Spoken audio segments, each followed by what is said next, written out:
Bon, tu vas voir l'intro, elle a été bossée. Le nombre de fois qu'on l'a recommencé, mec. Enfin, que tu l'as recommencé. Ça va, en vrai, je m'en sors pas mal. Bah non, maintenant. Ouais. Bon, on va voir, là, tu vas me mettre la pression, Allez, je go. vais foirer. En même temps, il fait 100 kilos, il va me mettre la pression.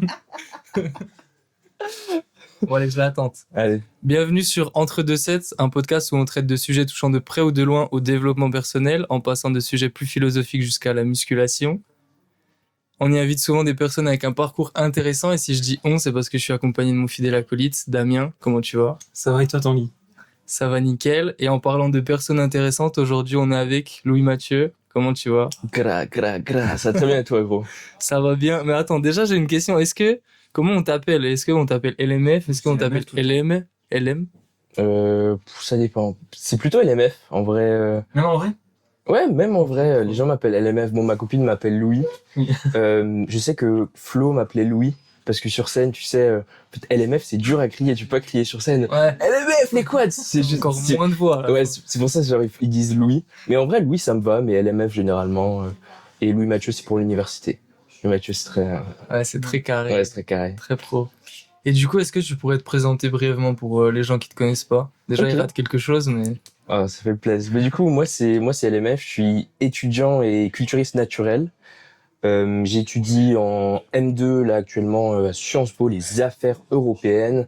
Et à côté, bah, j'ai une passion pour le bodybuilding qui fait que, voilà, je suis avec ces deux charmants gentlemen aujourd'hui, à 10h, dans le bureau du REM. Dans le bureau du REM C'est le Gym. setup le plus ghetto qu'on ait. Vraiment, c'est bien trop. Mais en même temps, le Quel plus lunaire. stylé aussi. Ouais, c'est Ouais. plus stylé. De ouf. Tellement lunaire. De ouf. Ben voilà, je suis culturiste naturel et puis j'ai fait une saison de compétition en 2024. J'ai beaucoup kiffé. Honnêtement, j'ai beaucoup aimé. J'ai accompagné un athlète aussi à WNBF UK cette année. J'ai beaucoup aimé, même si c'est très différent du taf d'athlète. Et voilà, je suis très content d'être avec vous aujourd'hui pour le podcast. Bah, nous aussi. Ouais, nous aussi, ouais, c'est vraiment un grand plaisir. Hein. Jamais j'aurais cru, quand j'ai commencé à poster sur les réseaux, même juste la musculation et le body, que j'allais me retrouver ici dans un bureau. C'est une folie. Dans un 2 mètres carrés. Et du coup, pour cet épisode, on va parler de comment concilier deux pans de sa vie qui sont assez différents, parce que c'est le cas quand même pour toi. Et du coup, est-ce que tu pourrais peut-être expliquer un peu ton parcours scolaire et également ton parcours sportif aussi? Mon parcours scolaire. Donc un parcours... c'est compliqué. Moi, dans ma vie, j'ai beaucoup bougé. Parce que mes parents, principalement, ont beaucoup voyagé et on les a suivis un petit peu partout. J'étais en Côte d'Ivoire, j'ai commencé ma scolarité tout bébé en Afrique. Ensuite, j'étais aux Pays-Bas, à Londres. Je fais tous les lycées français là-bas. Et ensuite, en master, j'ai pris la route de la France. C'était la première fois que j'arrivais en France, à Paris, à Sciences Po, et j'ai étudié à Reims dans un premier temps, une petite ville que j'ai beaucoup aimée. Vraiment, j'ai gros sentiment d'attachement à Reims. J'ai des bros, même du gym à Reims, la rue de Vesle. J'ai des souvenirs Basic Fit le soir, des dingueries. Je crois que mon amour de Basic Fit, il vient aussi de là un peu. Mais bref, et puis là, je suis en master à Paris. C'est très différent, mais voilà, j'étudie les affaires européennes. Donc c'est un peu ça pour mon parcours académique. Mais globalement, j'ai toujours été quelqu'un d'assez curieux de ce côté-là, un peu ouvert à tout. Du côté sportif, je sais pas si vous avez fait du foot.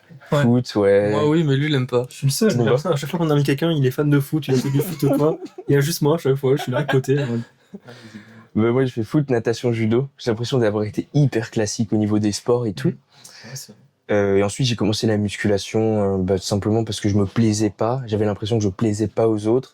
Et j'avais cette volonté de gagner confiance en moi. Et ensuite de là, je suis passé au bodybuilding. Parce que j'ai juste arrêté le foot, j'étais trop gros. Objectivement, j'étais trop gros. J'avais mal aux articulations, c'était pas possible. Il y avait eu la Dream Ball qui était passée par là. Et j'ai arrêté aussi la natation parce que j'étais trop gros. C'était terrible. Et puis, j'ai fait du body, voilà. Ok, magnifique. Et du coup, quand est-ce que, à partir du moment où t'aimes le body, quand est-ce que tu te dis, ok, là, je veux faire une compète, et pourquoi? C'était fin 2023. J'étais, je crois, j'allais commencer mon Erasmus, où j'étais en Erasmus. En gros, l'Erasmus, c'est un échange universitaire que tu fais dans un autre pays. J'allais aller à Berlin, qui est quand même, l'Allemagne, c'est un lieu où le bodybuilding vit, tu vois. Il n'y a pas la même culture du body qu'en France. Et j'avais la volonté de partir avec un autre coach, cette fois un coach davantage bodybuilding, un peu plus dans ce que moi je kiffe, c'est-à-dire le bodybuilding à la british, à l'anglaise. Et il y avait Florian, du coup je suis parti avec Florian. Et Florian m'a proposé de prépper directement quand je suis arrivé avec lui. Je sais pas si c'est parce que j'avais la muscularité ou... En tout cas, j'étais assez sec. En gros, faut savoir qu'avant, j'avais fait une dream bulk encore, peut-être la 3e ou une dinguerie. J'étais montré à 105 kilos, très gras, très très gras. Et j'avais petit à petit commencé à... j'étais descendu en poids. Là, quand Flo m'a pris, je devais être autour de 90. Et donc, il m'a proposé de prépper. Et moi je me suis dit let's go. Enfin j'avais j'avais de l'expérience dans le tracking des macros et tout, mais j'étais tout jeune. J'étais vraiment tout jeune et c'était une superbe expérience. Mais c'était très soudain, tu vois. Il n'y a pas eu de grande réflexion, de pré-prep, T'as pas eu la prep qui dure genre 2-3 ans où tu sais que t'as l'échéance qui va arriver dans... Absolument pas. Okay. Absolument pas. Ça a été très très soudain comme ça. Voilà. Et du coup, nous on est là dans le cadre de WNBF Montargis. Enfin, du coup on est à Paris là maintenant. Mais toi, du coup, tu connais l'expérience de vivre une compète, de voir des athlètes, des coachs, etc. Comment tu l'avais vécu ça un petit peu? C'est une petite fédé. J'ai été très couvé par Flo, très couvé par tout l'environnement, tu vois, avec Mathieu aussi. C'était vraiment quelque chose de, je veux dire, c'était familial, mais voilà, j'étais en confiance. Aujourd'hui, j'ai l'impression que WNBF, c'est un peu plus redoutable, tu vois. Genre, si t'arrives, si t'es pas conditionné, si t'es pas prêt, je pense que t'es pas bien, tu vois. Ouais. Mais c'est aussi ça, le bodybuilding naturel, ça prend beaucoup de traction en ce moment. C'est pour ça que, vous voyez, des mecs comme vous, qui sont coachs, qui êtes des mecs comme vous et qui sont coachs, je pense que vous allez pas avoir de soucis dans les années à venir à aller chercher des gens, parce que tout le monde va vers le body naturel, c'est une dinguerie. Ouais, mais il y a aussi de plus en plus de coachs, donc ça compense, tu vois. C'est vrai, il y a de plus en plus de gens avec légitimes, avec beaucoup d'expérience, tu vois. Nous, on n'a jamais fait de compète, déjà. Ça dépend d'où tu places la légitimité, tu vois. Parce qu'en fait, il y a plein de gens qui s'entraînent depuis des années et qui se disent ah ouais, en fait le coaching ça peut marcher, parce qu'avant c'était même pas un truc qui était possible, le coaching en ligne ça n'existait pas, on en parlait avec Flo hier en plus. Et tu vois, il y a plein de gens qui se disent je vais me mettre au coaching, et en vrai c'est bête, mais t'as la volonté de bien faire, etc. et tout, tu te formes, tout le monde peut être coach en soi. Donc ouais, mais on se rend compte quand même de l'importance d'avoir de l'XP, genre tu vois, hier quand j'écoutais Florian, les conseils qu'il donnait rien que sur le posing, tu vois, et même sur plein d'autres choses. Même après, lui il est habitué, il fait ça depuis des années, tu vois, genre je le regardais, j'étais en mode ah ouais. Moi, je suis à sa place, là, je me chie dessus, rien que... Il avait tous ses athlètes, il y avait Flo, Manon, tout le monde, Axel, je crois aussi. Mais après... De lui, il savait quoi faire, comment les gérer, comment leur donner des tips et tout. Et ça se voit que c'est un bon coach. En fait, tu les reconnais là, les bons coachs. C'est vrai. Mais après, tu vois, j'apporterais une certaine nuance, parce que je pense qu'il y a vraiment des anciens qui sont là depuis longtemps, des types comme Lucas Gouif, des types comme Ersoviac, qui ont vu plusieurs vagues, qui ont vu des choses changer, Mais je pense que dans le milieu du bodybuilding francophone, genre vraiment du bodybuilding, ça bouge et c'est très moderne. Même une figure comme Florian Peters, qui lui aussi a une très grosse influence britannique. C'est un type qui a commencé avec Lucas Gouif, mais Florian, je crois qu'il a 5 ans, il a 6 ans peut-être. Il a fait une saison de compétition, il a amassé énormément d'XP. Mais par exemple, vous faites une saison de compétition, vous amassez exactement autant d'XP, ce serait un peu plus dur parce que lui, il a été un peu plus pionnier, mais dans 5 ans, vous vous dites, vous pouvez être au même endroit exactement, parce que... En fait, c'est comme la muscu avec le fait de se faire coacher, tu vois, quand tu veux être coach. Premier pas pour moi, c'est avant de se former ou quoi que ce soit, de réfléchir à être coach, se faire coacher soi-même pour apprendre de ça. Et c'est la même chose avec la compétition. Un des meilleurs moyens d'apprendre, je pense, c'est faire une compète. Et on l'a vu hier, en vrai. Genre, rien que le fait de monter sur scène et tout, t'as une expérience de malade déjà de base. Même si t'as pas été coach de base. Et ouais. Mais du coup, là, on parle un peu de compète, de body et tout ça. Et toi, à côté, tu fais quand même des études qui sont assez poussées. Est-ce que tu sens un peu une incompatibilité, ou est-ce que tu as eu quelque chose comme ça entre du coup les études que tu fais et le bodybuilding? Il n'y a pas d'incompatibilité dans l'absolu, mais il faut les faire cohabiter. C'est sûr que voilà, il y a un travail à faire. Et pour moi, là où le cœur du problème réside vraiment, c'est dans la gestion du stress. En bodybuilding, on exerce un certain stress sur le corps en musculation pour avoir de la croissance musculaire, machin, voilà. Et rien que le fait de s'entraîner et de sortir de l'entraînement un peu forte, pour moi, ça me place pas dans les dispositions les plus idéales pour ensuite, tu vois, avoir un raisonnement extrêmement intellectuel. Quand tu sors d'entraînement, Ouais. Il est défoncé en rouge. Hein, quoi. Post-leg day. Non, mais tu vois, t'es pas très vif. Du coup, bah, il y a vraiment un enjeu pour moi dans la façon dont je vais gérer mon stress par rapport à l'université, par rapport aux échéances. Par exemple, avant-hier, j'ai eu un exposé qui m'a mobilisé pendant la majorité de la journée et ça me demande ensuite de réfléchir. Heureusement, c'est un jour de repos. Ça me demande de réfléchir à mes repas, de réfléchir à ma gestion du stress, de réfléchir juste à... En fait, il faut que je sois proactif, c'est tout. Du moment que je suis proactif et que je m'investis dans les deux processus, en attribuant de l'importance aux deux processus, c'est-à-dire à celui des études et à celui du body, ça le fait. Sinon, c'est beaucoup de souffrance et pas mal de sommeil, tu vois, c'est souvent mon sommeil qui paye, voilà. Ouais. En fait, faut jamais en négliger un des deux. C'est ça. Et que jamais qu'il y en ait un qui prenne trop ascendant sur l'autre, sinon, forcément, en fait. C'est ça. C'est exactement ça. Et le sommeil, par contre, ça doit être bien galère de tout gérer. Et forcément, s'il y a quelque part où tu dois prendre, c'est dans le sommeil. Ouais, c'est Parce ça. que pour gagner du temps, à des moments, quand tu fais plein de trucs, t'as pas le choix. Donc, j'imagine pas comment il fait. Enfin, on en parlait à chaque fois quand on préparait les podcasts, on disait, mais comment est-ce qu'il fait? Comment c'est possible? Ouais, parce que bon, déjà, je sais pas si on l'a dit, mais t'es à Sciences Po, je sais plus si on l'a dit. Parce que du coup, à côté, tu fais aussi du contenu. Et en plus, tu postes tous les jours, non? Ouais, j'essaye de temps en temps. Ouais, du coup, ça fait. Il passe plus que nous. Du coup, ça fait contenu, Sciences Po, train de vie de bodybuilder. Non, vous inquiétez pas, y a pas de problème. Ça passe? Ouais. Je passe ma serviette et mon shaker. Hop. Et bien sûr, il est parti plus loin que mon bras. Voilà. Ça a des avantages d'être un peu grand. Comme je dis, il faut avoir le bras long. C'est ça qu'on aime. C'est raw. Non, il n'y a pas de case, non? Ouais, du coup, ça ressemble à quoi une journée type dans la vie de LMF en tant que créateur de contenu, étudiant à Sciences Po et bodybuilder? Ça va différer beaucoup de si je m'entraîne ou de si j'ai cours. Là, ce que j'ai essayé de faire, j'ai la chance, tu vois, de pouvoir être en première année de master et pour le moment de pas avoir énormément à l'université de comment dire, j'ai pas une quantité de cours astronomique en gros. Ok. Tous mes cours sont réunis sur 2 jours et si je m'organise bien, je suis en mesure, tu vois, de réduire considérablement le stress sur ces 2 jours. C'est-à-dire, je vais juste en cours, je mange en cours, je bosse en cours, je fais tout en cours, je fais mes steps à Sciences Po et de ce côté-là, il y a pas de stress. Ensuite, je rentre à la maison tranquille, cours de conduite, enfin petite création de contenu le soir généralement, pas trop tard. Et le soir, il y a ma routine. Mais ça, c'est pour les jours de repos. Les jours de repos, généralement, sont un peu freestylés. Mais j'ai mes macros, il y a pas de... J'essaye vraiment de me dire, OK, jour de repos, intellectuel, on est intelligent, on fait des choses, tu vois, qui vont nous permettre d'accumuler un peu de connaissances quand même à côté. Et généralement, j'ai du contenu qui est prévu un petit peu en amont, donc c'est OK. Mais pour les jours de training, c'est là vraiment que je kiffe, enfin, vraiment mettre en place ce que j'ai, parce que je suis chez WAM. J'ai ma matinée, ma petite routine, hydratation, exposition à la lumière, tout ça vraiment une pépite. Ensuite j'ai training généralement. Vous remarquerez, enfin je sais pas si c'est le cas pour vous, mais j'ai remarqué il y a beaucoup de très bons coachs et très bons athlètes qui s'entraînent relativement au même moment.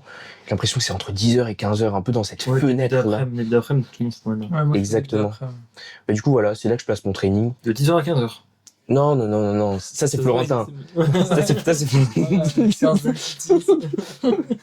grosse séance de chômeur de Florentin qui passe 5 heures. Il arrive à 10h30 et nous on est arrivé à... Il était 14h et il avait pas fini. À Toulouse, je me souviens, je savais que si c'était un jour où il s'entraînait, j'allais forcément le croiser, peu importe là où j'allais. C'est pareil, à chaque fois j'arrivais après lui, je partais avant lui, et tout le temps comme ça. C'est une folie. Mais ça par exemple, tu vois, je trouve ça difficile à tenir sur le long terme. Il faut avoir la vie qui va avec, quoi. Et même, il suffit que t'aies un moment de moins bon, tu vois, et comment tu vas rentabiliser ces 4 heures passées à la salle. Enfin, tu vois, je sais après, pas. lui, il est vraiment fort dans ce truc-là de genre, peu importe comment il se sent, qu'est-ce qui se passe dans sa vie, sa séance, tu vois. Elle dure à chaque fois le temps qu'il faut, il fait les séries qu'il faut, l'intensité qu'il faut, peu importe ce qui se passe, il est trop fort pour ça, parce que moi, je sais que des fois, je m'entraînais 2h, 2h30, tu vois, c'est déjà en vrai beaucoup. C'est long. Et les jours où je me sentais pas bien, c'était impossible de faire autant, tu vois. Donc forcément, j'allégeais la séance, j'allais plus vite. Lui, non. Lui, il a jamais fait une séance de moins de 3 heures, je crois. Oh, mais nerveusement, il est très fort, c'est ce qu'on disait hier. Pas tout le monde pourrait faire ce qu'il fait. Et du coup, est-ce que t'as dû forcément faire des sacrifices à côté parce que ces 3 choses-là, elles te prennent quand même du temps, notamment les cours et le body. Du coup, tu parlais du sommeil, mais est-ce qu'il y a d'autres sacrifices que tu dois faire? Parce que tu as aussi une copine, ce qui prend, Ouais, j'imagine, du du côté temps, social, on ne le sait pas, mais ouais. j'imagine.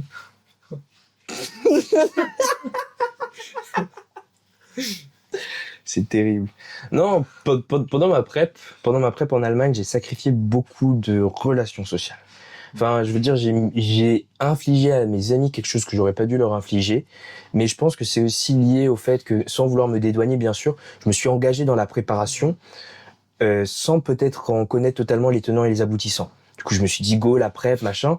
Et c'est ensuite, après la préparation, que j'ai écouté des podcasts, je me suis formé à l'idée que en prep, il fallait pas devenir un trou du cul, en fait. Parce que j'ai eu cette tendance, et juste, c'est quelque chose que tu fais naturel. Enfin, Obligé. voilà, c'est ça. Au bout d'un moment, t'es obligé, en fait, tellement fatigué, t'accumules de la fatigue tous les jours. Exactement, En fait, c'est juste pour ton bien, parce que sinon, t'en peux plus au bout d'un moment. c'est ça. Mais est-ce que je les avais prévenus? Est-ce qu'ils le savaient en amont ou pas? Non, je ne savais pas. Je suis devenu hyper désagréable. Pas juste, tu vois, mais juste Irritable. même pas irritable, genre une forme de froideur. La tendance, enfin l'image vraiment, c'est celle du mec, tu vois, qui peut pas manger avec les gens, qui a besoin d'être seul, tu vois, d'avoir son temps, et tu es ultra protecteur de tout ce qui touche à ton temps. C'est une dinguerie, Ok. vraiment.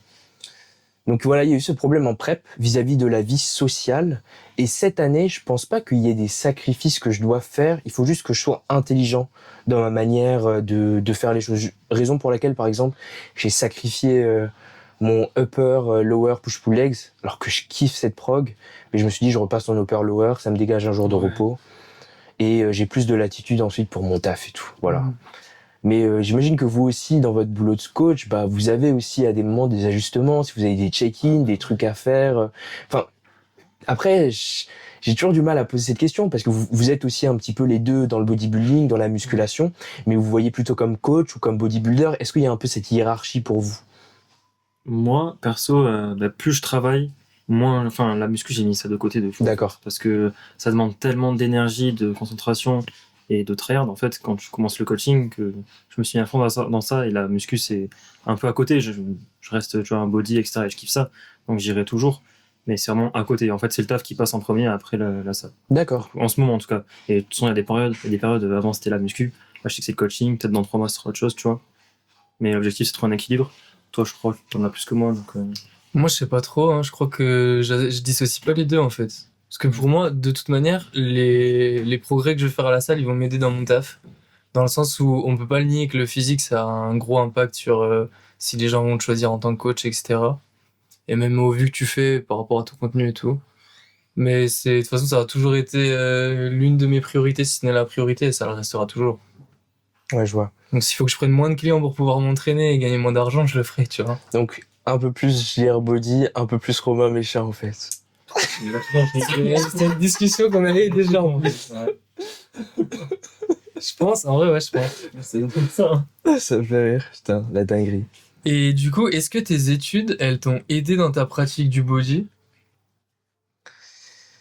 Je dirais sur tout ce qui est la mise en scène du processus et la mise en scène du bodybuilding. On en parlait un peu off-air, off-cam, mais je pense que on n'est pas tous égaux face à notre capacité à mettre en scène la façon dont on vit notre processus. Et d'une certaine façon, c'est super important parce que c'est ce qu'on fait au quotidien. Il y a certains qui vont être très forts pour ça, des types comme Arthur Gaines, qui vont avoir cette capacité à documenter et à mettre vraiment sur l'image leur processus de A à Z. Le casquette, il est trop fort. Exactement. Et moi, je pense que pour y arriver, il faut avoir un minimum de background, tu vois. Il faut être en mesure d'avoir des idées, de les coucher sur le papier ou juste de les transphaser, de les mettre à l'écran. Et pour moi, ça, c'est super difficile. Parce qu'encore plus quand t'es en préparation, encore plus quand t'as des échéances. Et enfin, je pense que ça m'a aidé pour ça. Tout ce qui est expression, tout ce qui est réflexion, organisation. Enfin, il y a, à mon avis, et même des types comme Mowgli, que j'admire énormément. Mais je pense que vous voyez, ils sont rentrés dans le bodybuilding par la sphère de la création de contenu et tout. Mais peut-être, eux, c'est des types auxquels il manque un peu de la sphère bodybuilding.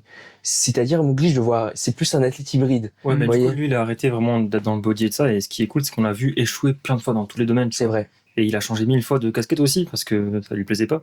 Et maintenant, il fait totalement autre chose. Maintenant, il est vidéaste carrément, tu vois. C'est vrai. Donc, c'est cool au moins. On voit quelqu'un, pas comme tout le monde, c'est qui fait directement ce pourquoi il est bon et tout ça. On l'a vu échouer et il est bon dans tout au final, tu vois. Juste, il Totalement. se donne à chaque fois et c'est trop cool pour ça. Totalement. Est-ce que du coup, à l'inverse, le body t'a aidé dans tes études? S'il y a bien un truc où ça m'a pas aidé, c'est la représentation du physique dans tout ce qui va être corpo. Parce que tout ce qui est très corporate, vous voyez, quand vous êtes tout de suite bodybuildé, machin, Ça, c'est un peu, enfin c'est pas désagréable, mais il y a directement une forme de jugement qui se pose sur vous. Donc Préjugés, ouais. des préjugés exactement. En plus moi j'ai toujours les boutons de chemise là qui sont serrés. Il a fallu que je c'est dingue, vraiment ça me gêne. Là dernièrement même je sors de cours, il y a un type qui me dit que je vais faire péter le bouton. Faut que je dirais que le bodybuilding par rapport au milieu des études, parce que la musculation c'est un peu plus démocratisé, mais tout ce qui va être sport de physique, c'est encore assez mal vu. Et d'ailleurs, j'y réfléchissais dernièrement, mais j'aimerais bien peut-être avoir votre opinion. Désolé, je vous emmène n'importe où. Non, t'inquiète. Mais est-ce que vous pensez que faire du bodybuilding, c'est narcissique? Ah, ça, c'est une très bonne question. Je pense qu'il y a une forme de narcissisme, mais c'est pas comme on l'imagine, tu vois. C'est pas en mode moi, Enfin, en fait, c'est tellement délicat. C'est Parce qu'en hyper fait, difficile. on voit plus notre physique comme on peut voir son physique quand tu vas pas à la salle. Enfin, en fait, je m'en fous de comment je rends. C'est juste que j'aime m'améliorer sur mes points faibles, etc. et tout. Et j'aime progresser, quoi, c'est tout. Mais sinon, mon physique en soi, je m'en fiche. Oui, mais narcissique, c'est plus penser à soi, non? C'est l'amour de soi. Ouais, et du coup, pour moi, oui. Mais la question, c'est est-ce que c'est une mauvaise chose, tu vois? Est-ce que le narcissisme est une mauvaise chose? Mais après, le narcissisme, c'est plus péjoratif. Moi, je te rejoins. Je pense que faire du bodybuilding, c'est narcissique. Et on a probablement, en tout cas moi dans mon cas, j'ai eu une entrée narcissique sur la culture du corps. C'est-à-dire j'avais besoin de m'aimer davantage. Donc j'avais ce besoin au début. Mais faut faire la différence. En fait, oui et non, parce que c'est pas... Enfin, c'est pas... C'est pas égoïste, hein. Oui, mais c'est... En fait, t'es pas en bonne santé quand tu fais du bodybuilding. Tu vois, c'est pas un sport santé. Donc d'un côté, non, tu vois. On tryhard pour avoir un meilleur physique, mais pas de l'aspect santé et sentir mieux et être vraiment soi, tu vois. Ouais, je suis d'accord. C'est pas ça. Je suis d'accord. Je pense que limite passer notre physique avant nous, tu vois. Donc c'est même pas une question de narcissisme, je pense. Oui, mais pour te satisfaire toi. Ouais. C'est qu'à la fin, tu te satisfais d'avoir un meilleur physique. C'est vrai. Pour moi, si tu penses à toi, mais enfin, en fait, t'es obligé dans tous les cas. Tu peux pas faire passer les autres avant toi. Il y a une certaine limite, En tu fait, vois. c'est même pas faire passer les autres, etc. avant soi, c'est faire passer le body avant soi, tu vois. Ouais. Donc ça va même au-delà de ça. C'est ouais, totalement dans l'aspect compétitif, codification du corps. Enfin, tu regardes ton corps par rapport à des critères. Mais par exemple, mettez par exemple vous avez vos anciens camarades de lycée et tout sur. Quand ils tombent sur vos stories là en calbar, vos checks, qu'est-ce qu'ils se disent? Ils se disent oh putain mais regardez-moi, c'est la grosse tête qu'il a lui depuis qu'il a un physique. C'est probablement le truc, tu vois. Ouais. J'ai toujours cette impression quand des gens vont voir mes choses de se dire oh mais putain mais lui il pète plus que son cul, tu vois, des trucs comme as. Alors qu'en fait bah non, juste j'ai mon processus, je vois mes photos, je partage mes photos et bordel, pendant 2 ans je travaille, il va y avoir en sèche 2 mois pendant lesquels je vais être exceptionnel. Qui n'a pas kiffé son physique en sèche? C'est normal. Enfin, ok, c'est ok. Enfin, voilà, tu vois. Mais en fait, c'est normal. On peut pas leur attendre à ce qu'ils comprennent. Ils ont jamais fait, tu vois. Et même moi, de l'extérieur, avant que je commence, je trouvais ça bizarre, je pense. Et c'était beaucoup moins démocratisé qu'aujourd'hui, tu vois. Ouais. Donc, Mais moi, je pense que justement, le fait que ce soit des personnes qui te connaissent, qui savent comment t'es, enfin, la personne que t'es fondamentalement, à la base, et que tu fasses ça, je pense que justement, ça permet de démocratiser le truc parce qu'ils se disent, ah ouais, c'est peut-être pas juste un truc superficiel de gens teubés, tu vois, parce que si lui que je connais, c'est quand même une personne réfléchie et tout ça, il fait ça. Et moi, c'est ce que j'essaie de faire aussi sur les réseaux, c'est parler beaucoup du fait de pourquoi on fait ça, que c'est pas juste superficiel, etc. Et je pense que les gens, ils commencent à comprendre. Après, c'est sûr qu'il faut suivre ce genre de personnes pour comprendre, tu vois. ouais, après, tu vois, il y a le fait de comprendre, mais je pense que tu peux pas réellement comprendre tant que t'as pas essayé. Et souvent, tu comprends, parce que tu sais, tu commences avec un objectif de santé, être juste mieux, même pas forcément physiquement, mais juste mentalement, etc. Et peut-être une perte de poids. Et tu te rends compte, putain, ça fait du bien de se sentir mieux physiquement et tout. Et là, tu commences à rentrer dans la culture physique, etc. Sans le vouloir, hein. Mais commencer vraiment en vouloir améliorer son physique et son corps, c'est rare quand même. Et donc, ouais. C'est pour ça, s'ils comprennent, c'est trop dur. Mais je pense pas que la plupart des gens ils te jugent, des gens qui te connaissaient avant, qui voient ça, parce que je pense que les gens s'ils voient que t'es heureux et que c'est un truc que tu fais depuis longtemps et que ça te fait kiffer, Et je pense pas qu'il y ait ça. Justement, je pense qu'ils se disent, putain, ça fait... Enfin, moi, en tout cas, c'est ce qu'on m'a dit, tu vois. À chaque fois qu'on m'envoie des messages, c'est, putain, j'ai l'impression que tu kiffes et tout, ça fait trop plaisir et tout ça. Donc, je pense que c'est plutôt ça. Et si les gens jugent, à mon avis, c'est parce qu'ils voient que tu fais quelque chose, que t'as osé faire quelque chose de différent, qui te fait kiffer et que eux oseraient pas, tu vois. C'est ce qu'on disait hier, ouais. C'est tout le temps ça, de toute façon. Parce ils se verraient jamais, eux, poster leur physique sur Insta et tout. Du coup, ils jugent, mais ils s'en rendent pas compte, tu vois. Ou si, des fois, ils s'en rendent compte, mais c'est juste bête. Ouais, je vois.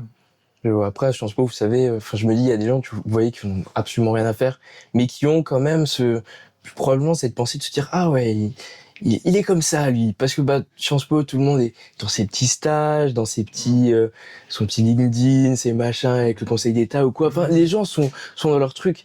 Et peut-être pour revenir un petit peu à la question du départ, les avantages du bodybuilding pour le milieu un peu où je suis, le bodybuilding est très mal implanté. Il n'y a pas vraiment, hormis tout ce qui va être rigueur, ok, si vous voulez manger régulièrement, s'hydrater, mais ça c'est plus des éléments de lifestyle, de culture physique et de bien-être. Tout ce qui est bodybuilding, même dans la sphère académique, j'ai vu un sociologue bodybuilder, mais à part ça, peut-être que tous les aspects d'université et tout peuvent pénétrer plus facilement le bodybuilding que le bodybuilding pénètre le milieu de l'université, de la politique et tout.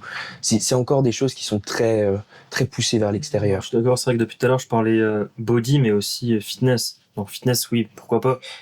Ouais. En fait, les gens sous-estiment réellement à quel point on investit dans notre pratique et tout. Et c'est pour ça, de l'extérieur, ça peut paraître vraiment très bizarre, tu vois. Donc en vrai, je peux comprendre. Déjà, il y a l'étape passer par le fitness, accepter le fitness et tout. Et ceux qui l'acceptent pas, c'est juste qu'ils sont pas ouverts d'esprit, tu vois. Enfin, surtout pour le body. Pour le fitness, je pense que c'est juste une question de temps. Et est-ce que ça t'a mis des barrières dans le fait de sociabiliser justement à Sciences Po par exemple ou à l'inverse, je pense? Moi, j'ai des souvenirs. Bon, vous voyez, le physique, je suis extrêmement détaché de mon physique. Et je sais que c'est pas quelque chose qui m'intéresse, mais j'ai des souvenirs en soirée au bureau des étudiants. J'étais au BDE à Sciences Po. Et il y avait des soirées comme ça, je staffais, et il faisait des températures de dingue. Enfin, on fermait les fenêtres pour pas que...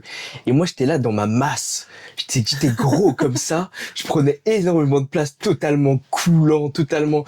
J'enlevais mon t-shirt, je coulais de partout, j'avais des flaques au sol, c'était des dingueries, c'était terrible.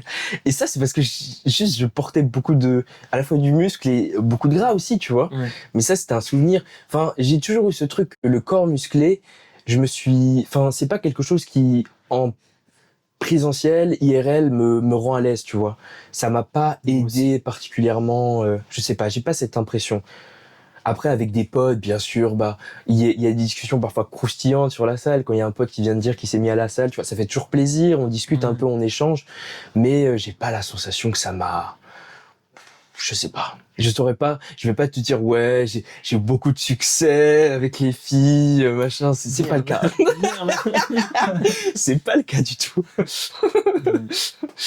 Mais tu sais, je pense que les gens qui ont fait qui font des grandes études et tout, pour avoir fait école d'ingé et tout, je pense que c'est souvent des gens qui sont plus fermés d'esprit au final que certaines personnes qui ont moins fait d'études et qui ont vu du coup plus de choses, tu vois. Ouais, absolument.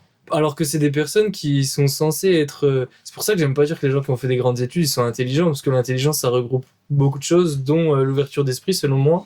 Et j'ai l'impression que justement, en fait, la plupart des gens qui ont fait des grandes études, c'est souvent des gens plus fermés que les autres. Tu vois. En fait, c'est parce que tu fais des études, t'es forcément avec un groupe de gens qui ont le même centre d'intérêt, tout le monde, enfin, t'es dans un groupe, quoi. Du coup, voir au-delà de ce groupe-là, c'est très difficile, alors que généralement, quand t'as pas fait d'études ou quoi, t'es allé taffer, du coup, t'avais plein de gens différents, du coup, t'acceptes un peu plus des gens qui sont différents de toi, quoi. Absolument. Je pense que c'est ça qui joue.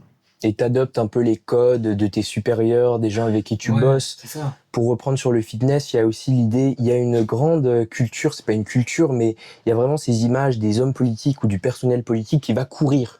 Du jogging, des joggings de Sarkozy, des joggings de Laurent Wauquiez. Du coup, par exemple, de ce côté-là, il y a une glorification vraiment du fait d'aller courir avec ses supérieurs ou quoi. Un peu dans la culture dynamique de Macron, tout ça. Vous voyez, c'est un petit peu ce mélange. Mais après, ça s'arrête au fitness. Enfin, ça va pas plus loin. Ça va pas plus loin. Aller courir, le sport santé, etc. Exactement. Mais bodybuilding, là, c'est trop niché, c'est trop extrême. Et... Non. Ou alors c'est pour les politiques comme Poutine, pour dire oh regardez Poutine il est bodybuildé, la rhétorique de l'État autoritaire, machin. Voilà, c'est compliqué. C'est compliqué. Et du coup, peut-être une dernière question. Comment, du coup, ta famille et tes amis, ils voient ça? Parce qu'on a parlé des gens, du coup, qui peut-être sont pas tes amis, tu vois, mais ceux qui sont plus proches de toi, comment ils voient ça? Parce que moi, quand j'avais regardé, du coup, un de tes épisodes, d'ailleurs, allez vous abonner au journal d'un bodybuilder. Celui avec, c'était avec une pote à toi à Sciences Po. Ouais. Je sais plus son nom. Et du coup, j'avais l'impression qu'elle était vraiment, elle, pour le coup, très ouverte, qu'elle avait compris le fond, tu vois, pourquoi tu faisais ça et ce que ça englobait, quoi. Ouais, il y a une grande ouverture. Je pense qu'il y a une grande ouverture de mes amis. Je sais pas s'ils saisissent toute la technicité du Ils truc. se rendent pas compte. Moi, c'est Peut-être ce que je pas. dis, c'est que ils se rendent pas compte à quel point on est fou.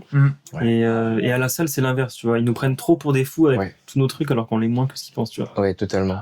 Mais il y a une grande... Toi, t'es pas d'accord? Je pense qu'on est tout aussi fous que ce que tu dis.